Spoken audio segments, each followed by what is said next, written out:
देख रहे हैं आप। मैं हूं रश्मि श्रीवास्तव आपके साथ। भारत पाकिस्तान के बीच चल रहे तनाव को देखते हुए 200 फ्लाइट को रद्द कर दिया गया है। ये बड़ी खबर आपको बता रहे हैं। एक साथ 200 फ्लाइट्स को रद्द किया गया है और सिर्फ इतना ही नहीं, 28 ऐसे एयरपोर्ट हैं जो कि अनिश्चित काल के लिए बंद कर दिए गए हैं। देखिए, भारत की तरफ से ऑपरेशन सिंदूर को अंजाम दिया गया और इसके तहत पाकिस्तान के 9 अलग अलग ठिकाने हैं जहां पर एयर स्ट्राइक किया गया और इस एयर स्ट्राइक के तहत कई आतंकियों को ढेर किया गया, जिसके बाद पाकिस्तान बिलबिलाया हुआ है, बौखलाहट में है और लगातार पाकिस्तान की तरफ से बयान भी दिए जा रहे हैं कि हम इसका बदला लेंगे। लेकिन देखिए, भारत भी पूरी तरह से तैयार है और इसी तैयारी के तहत, इसी सुरक्षा के मद्देनजर 200 ऐसे फ्लाइट्स हैं जिसे रद्द किया गया है। वहीं 28 ऐसे एयरपोर्ट हैं जिसे फिलहाल के लिए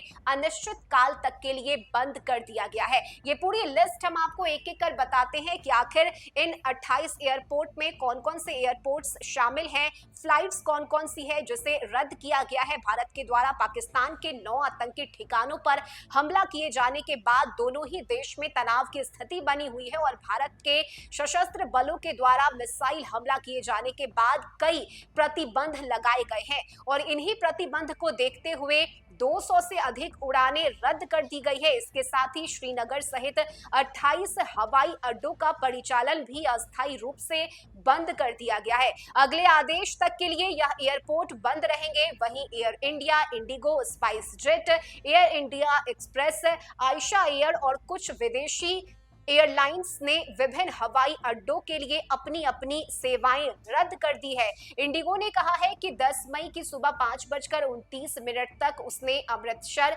श्रीनगर, जोधपुर और जम्मू सहित विभिन्न एयरपोर्ट से 165 से अधिक उड़ानें रद्द की है।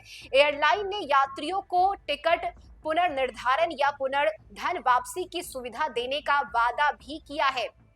एयर इंडिया ने जम्मू, श्रीनगर, लेह, राजकोट, भुज और चंडीगढ़ सहित कई एयरपोर्ट से अपनी सेवाएं 10 मई सुबह तक के लिए रद्द कर दी है। स्पाइस जेट ने भी उत्तर भारत के प्रमुख शहरों की उड़ानें अगली सूचना तक के लिए रद्द की है। इसके साथ ही कई ऐसे एयरलाइंस हैं जिसने श्रीनगर, हिंडन, किशनगढ़, नांदेड़ और इसके साथ ही भुज के लिए अपनी उड़ानें बंद की है। देश के सबसे व्यस्त इंदिरा गांधी अंतर्राष्ट्रीय हवाई अड्डा ने भी 35 से अधिक उड़ानें रद्द कर दी है, जिसमें 23 घरेलू प्रस्थान, 8 आगमन और 4 अंतर्राष्ट्रीय उड़ानें शामिल हैं। DIAL ने यात्रियों से अनुरोध किया है कि वे एयरपोर्ट आने से पहले अपनी उड़ान की स्थिति की पुष्टि कर ले। बेंगलुरु हवाई अड्डा ने यात्रियों के लिए परामर्श जारी करते हुए कहा है कि कुछ उड़ानें रद्द की गई है और आगे भी रद्द होने की आशंका है। यात्रियों को अपनी संबंधित एयरलाइंस से संपर्क करने की सलाह दी गई है। इसके अलावा आपको बताएं कि 28 ऐसे एयरपोर्ट है जिसे फिलहाल के लिए बंद कर दिया गया है और इसमें चंडीगढ़, श्रीनगर, अमृतसर, लुधियाना, भुंतर, किशनगढ़, पटियाला, शिमला, गलगल, भटिंडा, जैसलमेर, जोधपुर, बीकानेर, हलवारा, पठानकोट, जम्मू, लेह, मुंद्रा, जामनगर, राजकोट, पोरबंदर, कांडला, केशोद, भुज, थोइस, धर्मशाला, हिंडन और ग्वालियर एयरपोर्ट को बंद रखने का फैसला लिया गया है। और फिलहाल देखिए, भारत और पाकिस्तान के बीच जिस तरह से तनाव की स्थिति अब बनी हुई है, इसे देखते हुए एयरपोर्ट को बंद करने का फैसला लिया गया है और इसके तहत ये सूचना भी जारी की गई है कि अगले आदेश तक के लिए